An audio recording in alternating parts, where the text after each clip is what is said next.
صدری ویسر لی امری واحلل عقدۃ من لسانی یفقہوا قولی۔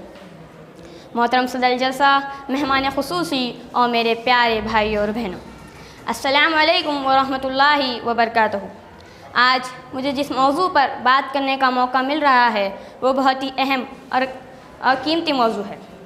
اس موضوع کا نام ہے اسلام کے بنیادی حقوق۔ اسلام نے بندوں کو بہت سارے حقوق عطا کیے ہیں، جیسے انتخاب کا حق اور رازداری کا حق، پر میں آپ کو کچھ اہم اور قیمتی حق بتاؤں گا۔ نمبر 1، زندگی اور زندگی کی حفاظت کا حق۔ سب سے پہلا اور سب سے اہم حق ہے جینے کا حق۔ اللہ تعالیٰ سورہ مائدہ سورہ نمبر 6 آیت نمبر 32 میں فرماتا ہے کہ جس کسی نے ایک انسان کی جان بچائی گویا اس نے پوری انسانیت کی جان بچائی، اور جس کسی نے کسی انسان کو بلہ کسی وجہ کے قتل کیا گویا اس نے پوری انسانیت کو قتل کیا۔ کسی ایسی جان کو قتل نہ کرو جسے اللہ نے مقدس بنایا ہو سوائے قانون کے مطابق۔ نمبر 2، آزادی کا حق۔ آزادی اسلام میں ایک بنیادی حق ہے۔ اسلام کے مطابق جو انسان آزاد پیدا ہوا ہو اسے غلام نہیں بنایا جا سکتا۔ اسلام نے واضح طور پر کسی انسان کو پکڑنے اور اسے غلام بنانے کے ابتدائی عمل سے منع فرمایا ہے۔ اس مقام پر پیغمبر محمد صلی اللہ علیہ وسلم کے واضح اور ٹوک الفاظ ہے کہ یہ 3 قسم کے لوگ جن کے خلاف میں قیامت کے دن مدعی ہوں گا۔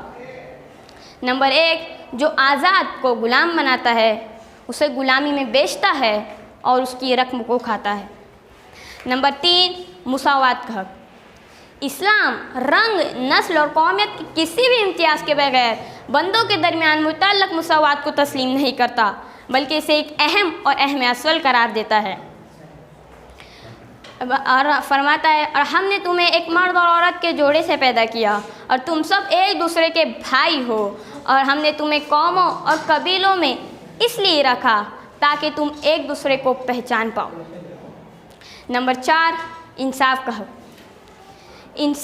انصاف کا حق۔ اللہ خود سچائی اور فضیلت کی گواہی دیتا ہے۔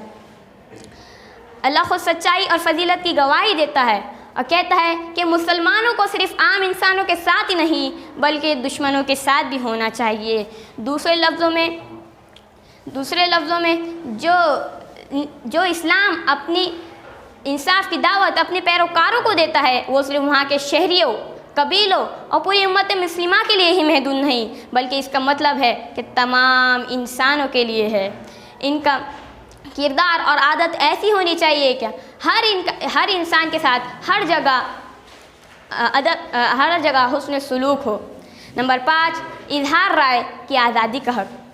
اسلام اظہار رائے کی آزادی کا حق اس شرط پر دیتا ہے کہ